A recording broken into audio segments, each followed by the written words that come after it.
Tinuruan na kita ng karunungan kung paano mamuhay sa katuwiran. Kung susundin mo ito, walang makakasagabal sa buhay mo at maliligtas ka sa anumang kapahamakan. Huwag mong kalilimutan ang pagtutuwid ko sa iyong pag-uugali.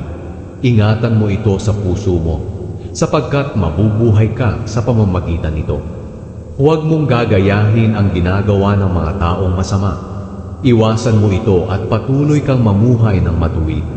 Sapagkat ang taong masama ay hindi makatulog kapag hindi nakakagawa ng masama o walang naipapahamak. Ang pagkain nila ay paggawa ng kasamaan at ang inumin nila ay paggawa ng karahasan.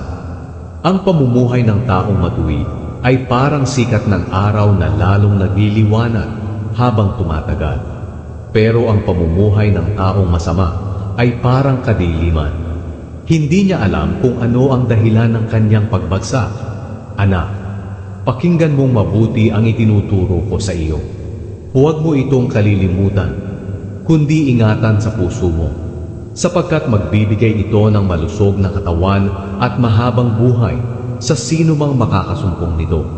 Higit sa lahat, ingatan mo ang iyong isipan, sapagkat kung ano ang iyong iniisip, iyon din ang magiging buhay mo.